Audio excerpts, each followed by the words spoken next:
Please rise and join us in the pledge. I pledge allegiance to the flag of the United States of America and to the republic for which it stands, one nation, under God, indivisible, with liberty and justice for all.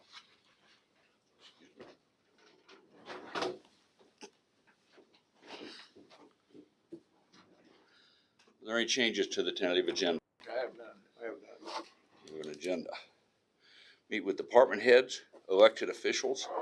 Terry Johnson, Des Moines County Auditor. Good morning. Primary election update. We have sent out 5,739 ballots, and we have received back, as of yesterday, 2,866. So that means that we have surpassed our 2012 primary election, people that voted. So it's creeping up there. Pardon me, I missed your, how many, what total you got? That ballots sent are 5,739. Oh, how many you got back? And how many we've gotten back is 2,866. That's as of yesterday. Just about exactly half. Yeah. And just a reminder, this Friday we are open till 5 p.m.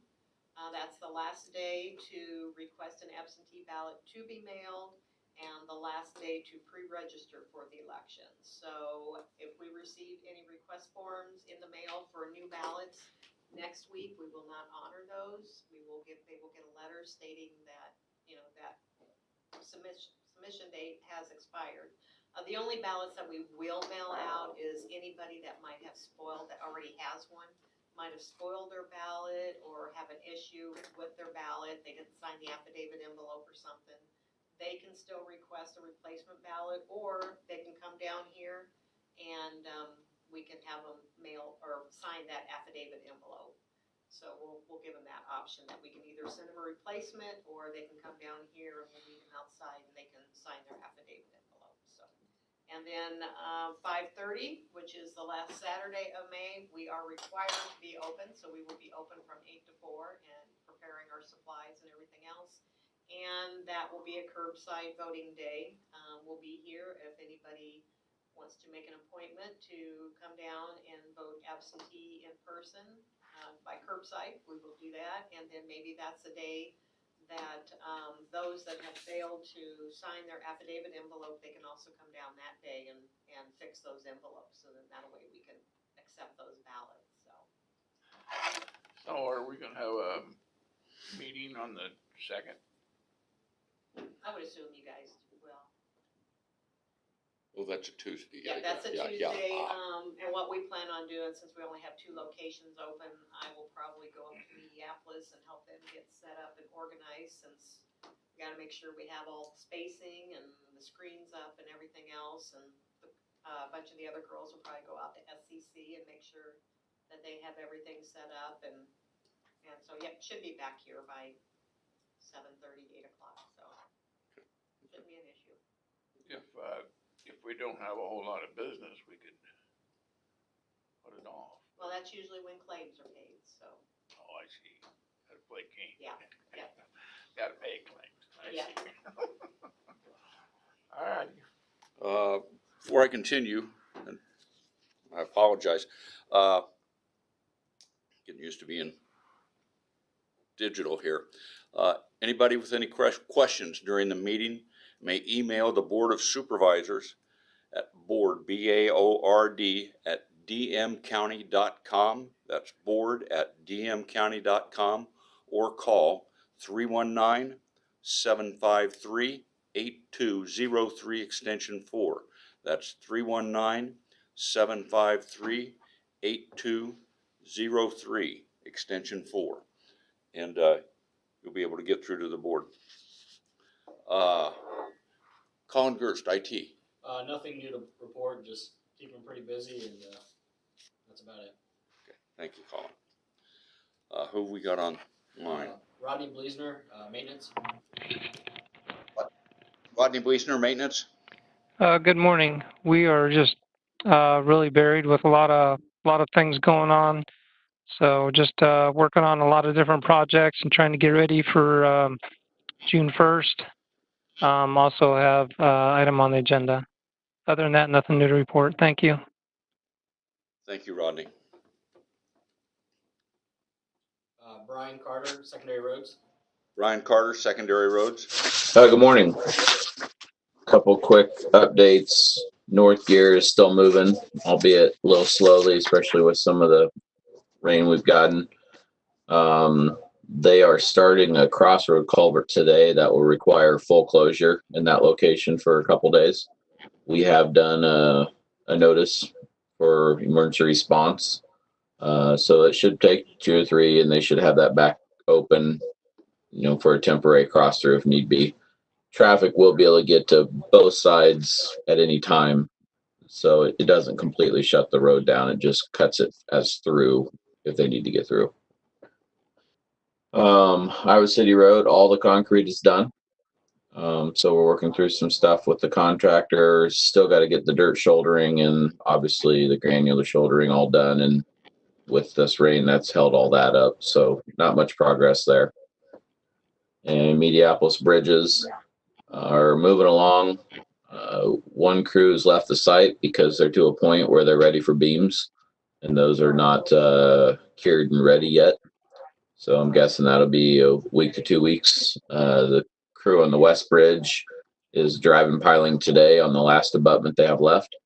So they'll, I would guess, maybe get that formed up and maybe pour this week, and that'll wrap that bridge until beams are ready for that one too. So things are moving along, but might be a bit of a lull here for a week or two till those come in. And then guys here plenty busy, but I won't get into all the maintenance projects. Trying to do some blading and some rocking, still hauling rock. So things are going good other than that.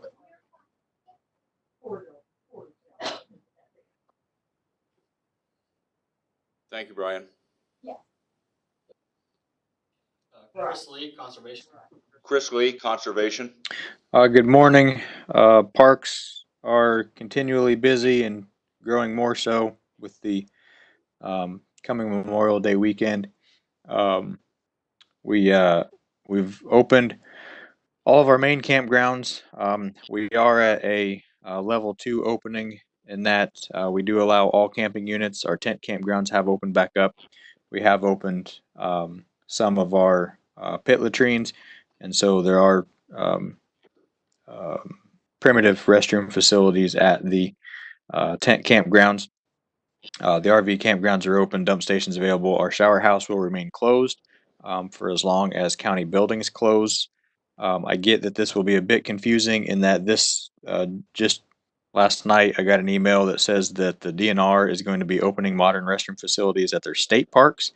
They're going to have them open for this coming Memorial Day weekend, but our intention is still not. We're not going to open ours until all county facilities are opening back up. So our shower house at Big Hollow still will not be open for this weekend. Otherwise, though, Big Hollow is full, has been full, I think, from the moment we opened last Friday. We had sold out Memorial Day weekend last December for the reservable sites, and I'm fairly certain we've already had everybody come in and take up all the walk-up sites for this week for Memorial Day. Generally, what we're seeing now is people just come in 2 weeks early and they get their spot. They just stay there so that they have a spot for Memorial Day weekend.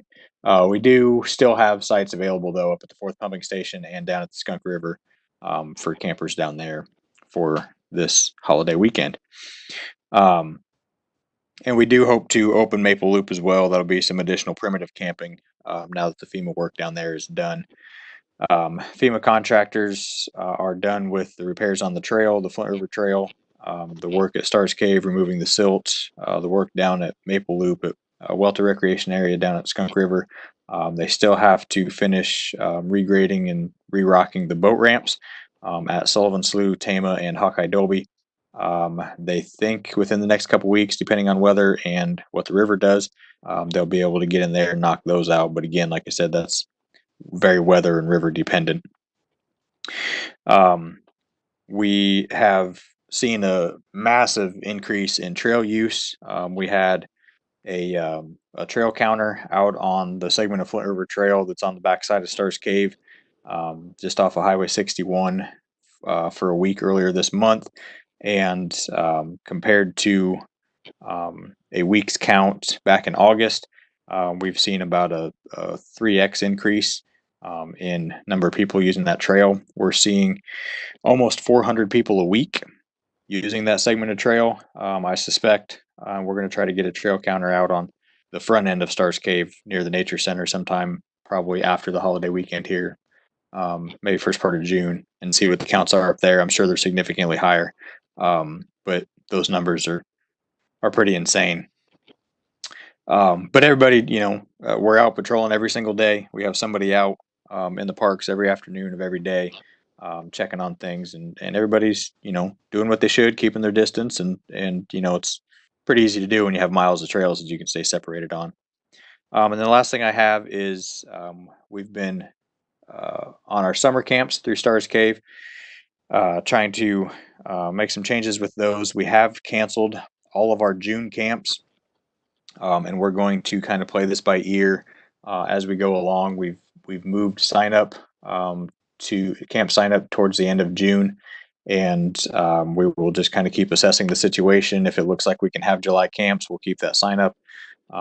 If it doesn't, then we may have to cancel July camps and move that sign up again. We're just kind of playing that again. We won't host any programs through Stars Cave Nature Center until all the county facilities are opened back up, and we feel that we can meet some of the guidance that's being provided by like CDC, health departments, American Camp Association, and a lot of the kind of industry groups that we're following and keeping in touch with for guidance on how best to deliver camps.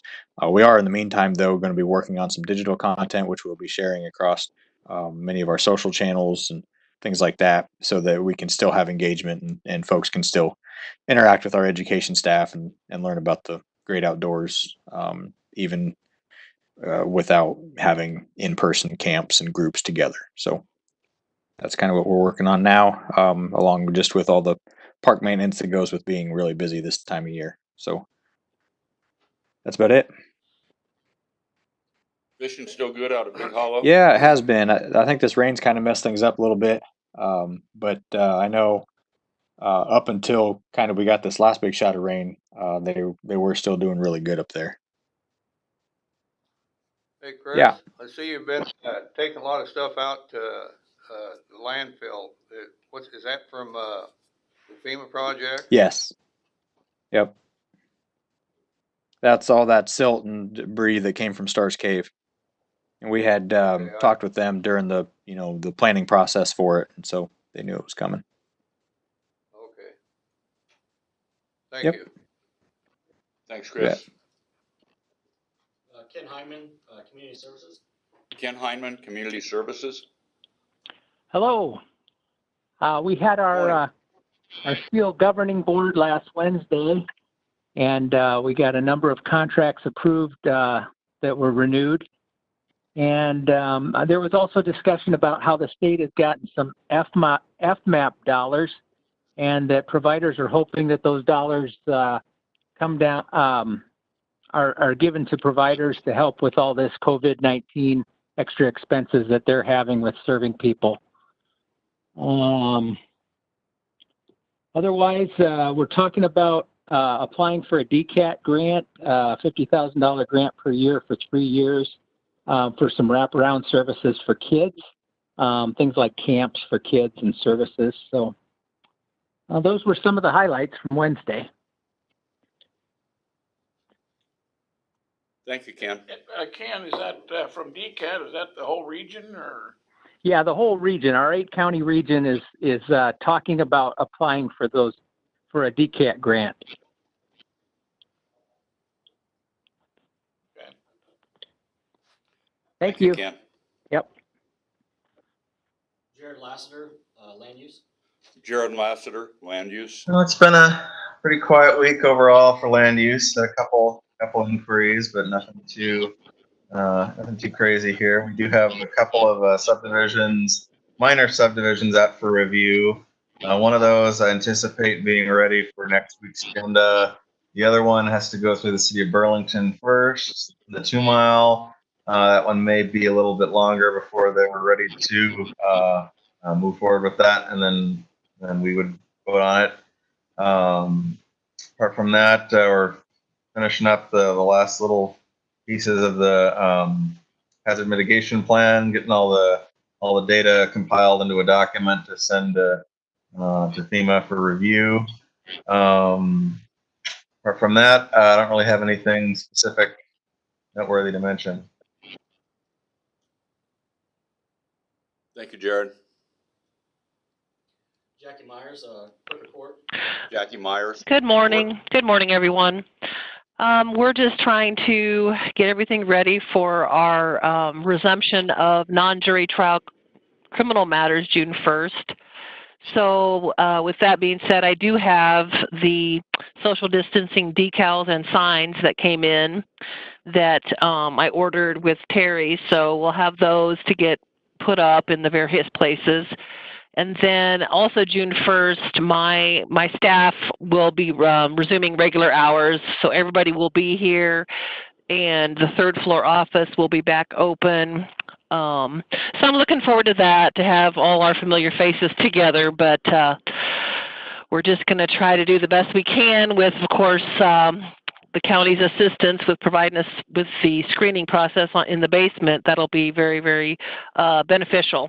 So I want to say thank you again for that. That's all I have.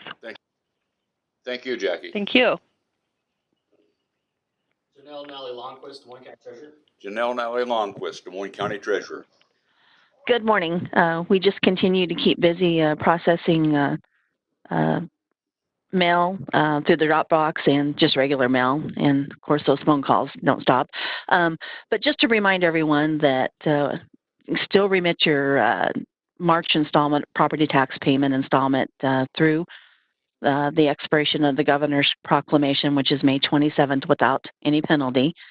And also, there will be a very limited time to complete title transfers without penalty once that proclamation expires for those people that purchased vehicles anywhere from February 17th to, say, the 1st of March. So I would encourage anyone who purchased during that time to contact our office to find out what should be submitted to complete those transfers by mail or Dropbox. And I think most people are, considering the phone calls and the volume of mail that we're receiving right now. But that's all I have to report at this time.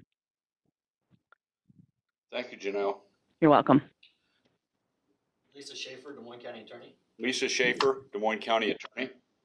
Good morning. We're just staying par for the course, getting ready to begin some non-jury proceedings on June 1.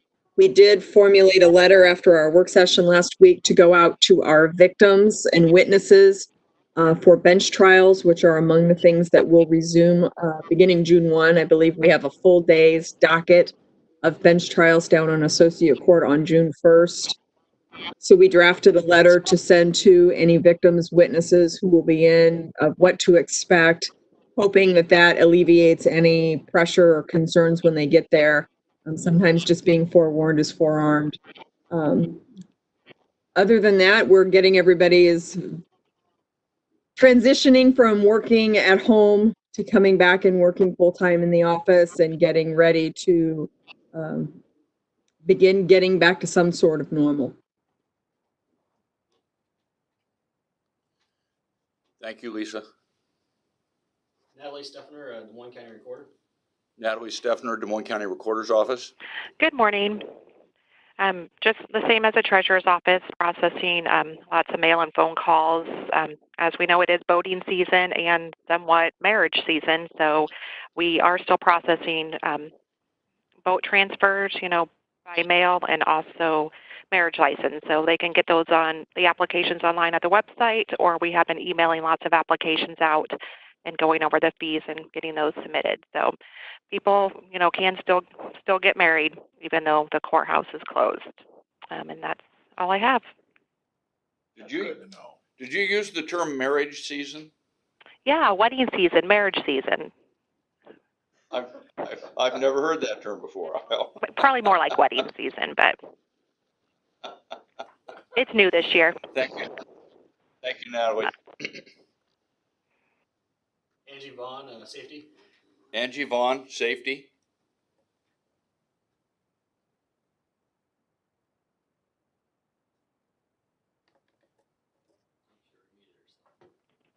There we go. Good morning.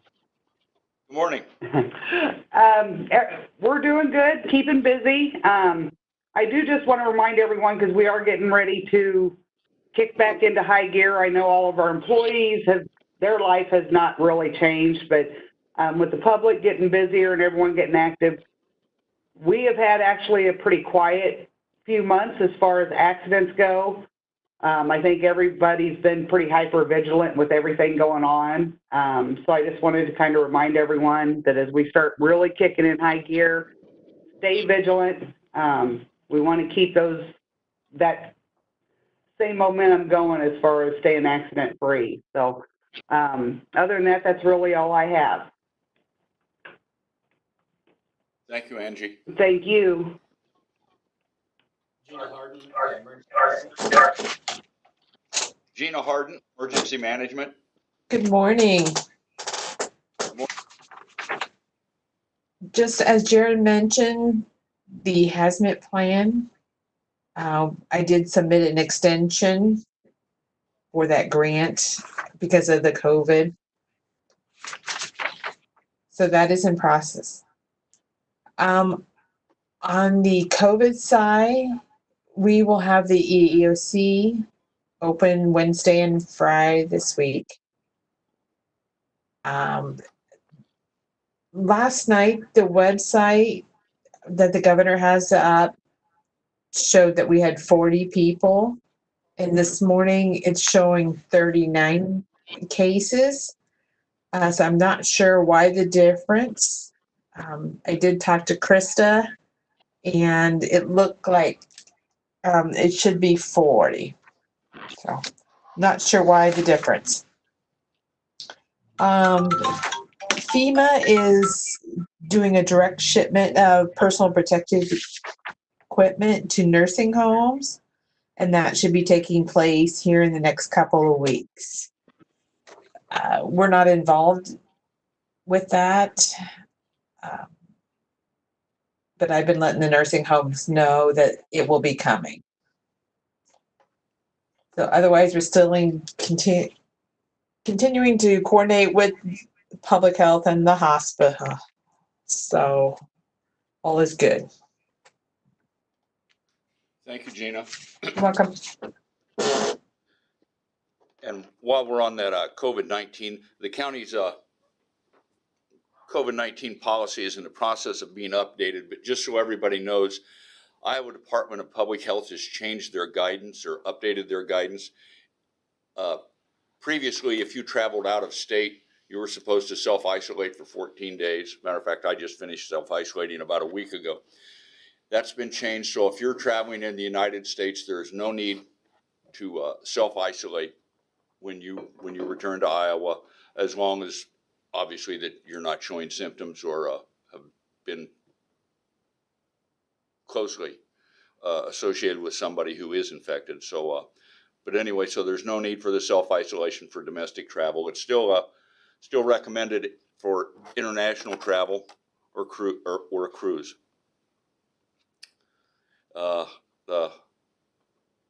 We will get the new policy out as soon as we finish wading through that. Okay, correspondence. I have a couple call-in users. Oh, I'm sorry. Go. I think one of these might be Krista. I'm not sure. Krista, are you on one of these calls?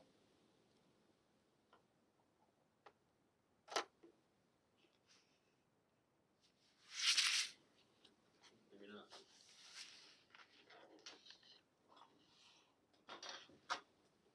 Okay, I'm sorry. That's fine. Was there another call or just?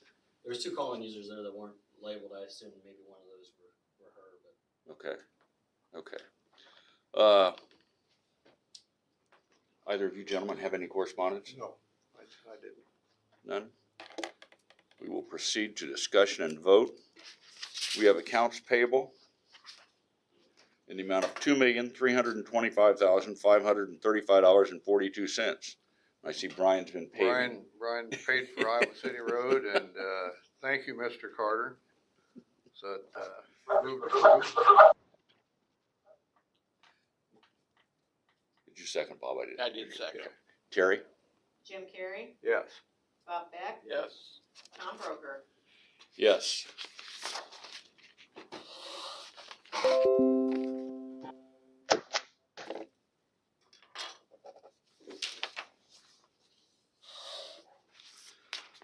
We have payroll claims reimbursements in the amount of $92.19 and non-cash taxable reimbursements in the amount of $10. Move to approve.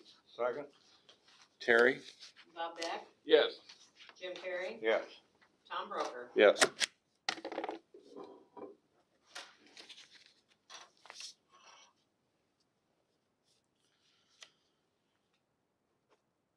We have Des Moines County Courthouse and Public Building Security Plan update.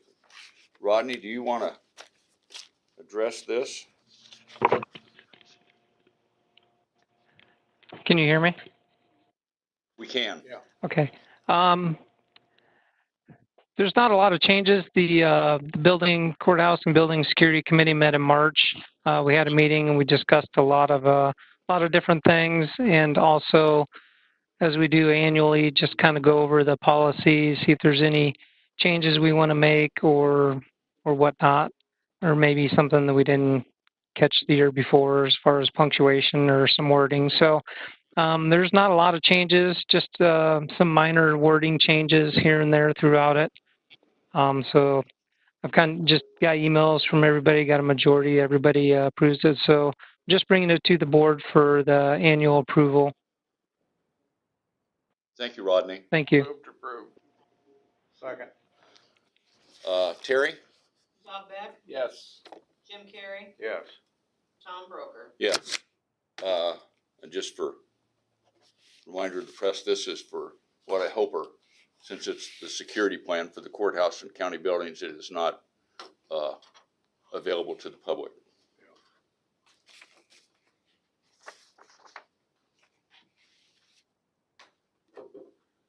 We have personnel action for the county attorney. We have Don Callison,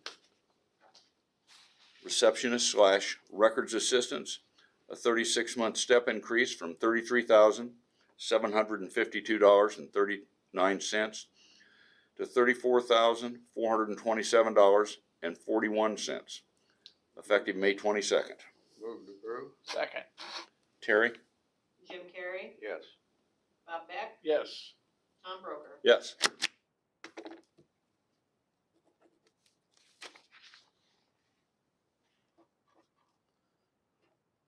We have reports. We have the clerk of courts report of fees collected for April 2020 and the Veterans Affairs report for April 2020.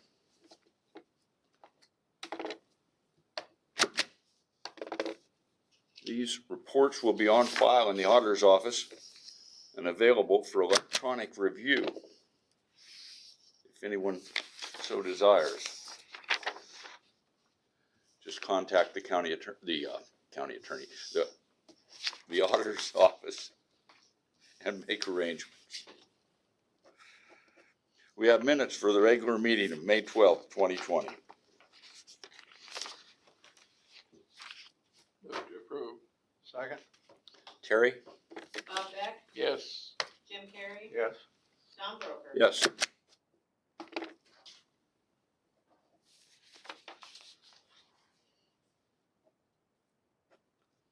Any other business?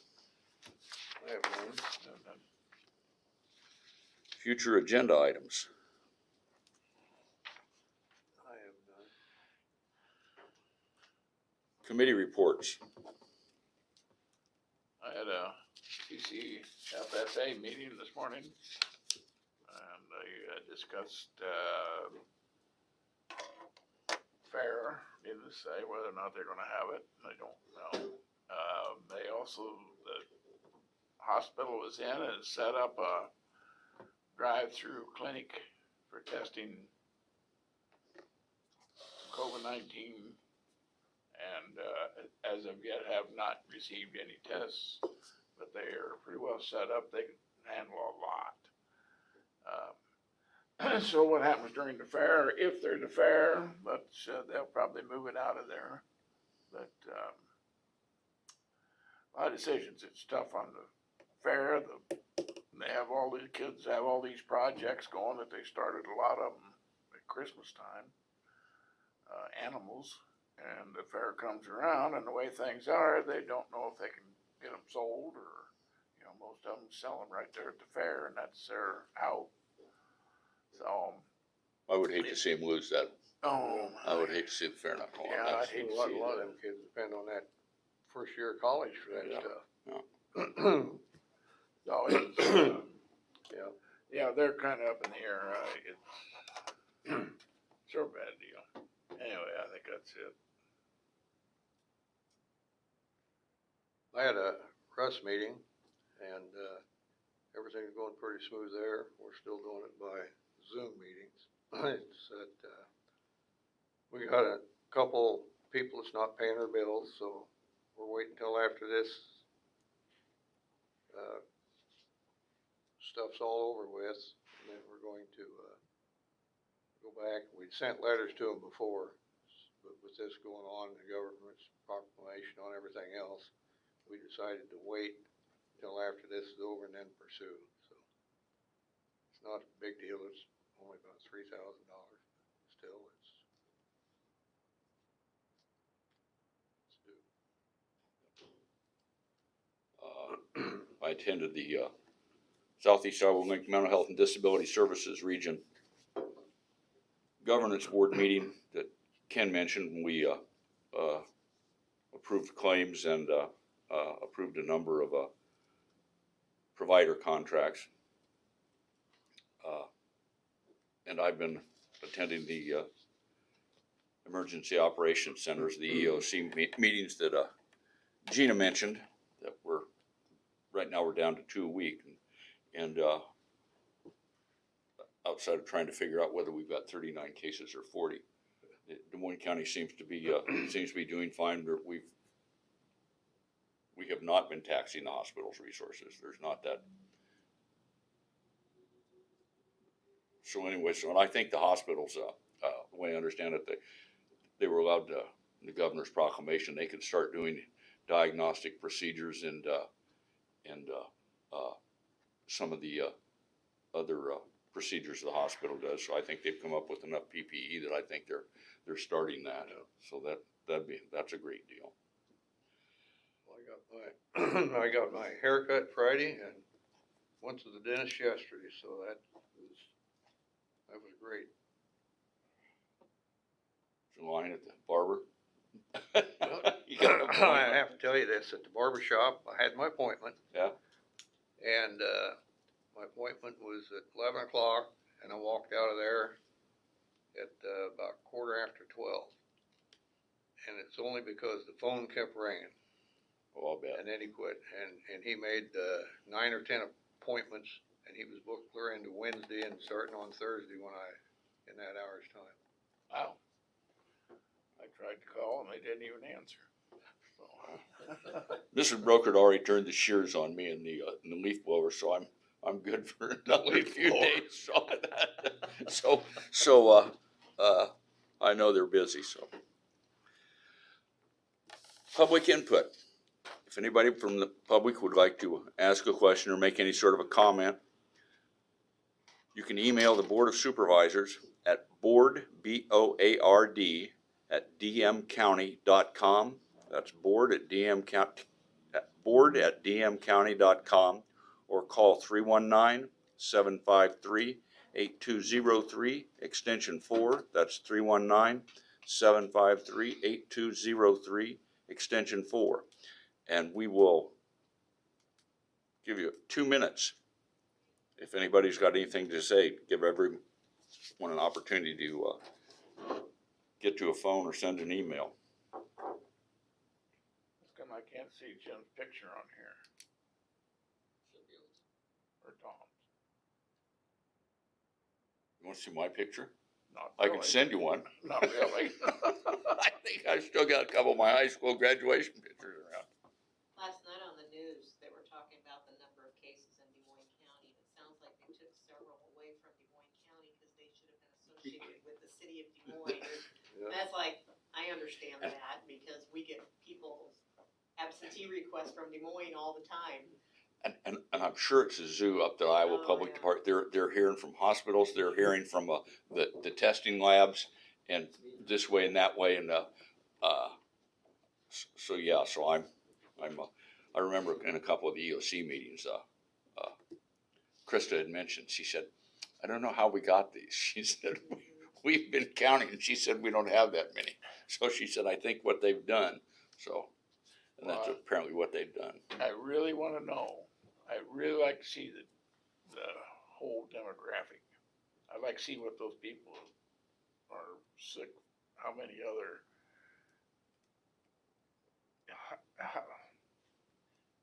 totally 19 cases or other circumstances with them. Did you see there was an article? First, no, it came out there was a guy. Your blood alcohol level, 0.3 is fatal. This guy had a blood alcohol level of 0.55. Holy mackerel. He must have been the touch. Anyway, when he died, and they attributed it to COVID-19. Well, the local medical examiner said, "Whoa, whoa, whoa." Okay, that's anyway. So this guy died from alcohol poisoning. She said he had COVID-19 that time. He was about 35 years old. Said this isn't it. So then Colorado went back and started looking people that would have had anyway. So now they're talking about taking almost 300 people off their list. They were doing that in California too, I think. Yeah, that's so. So I don't know. I'll be very happy when this is over. Yeah, I'll say. But it won't never get over if we don't get down to what the problem is. Well, that's okay. No public comment. With an aye, we're adjourned. Aye. We're adjourned. Thank you.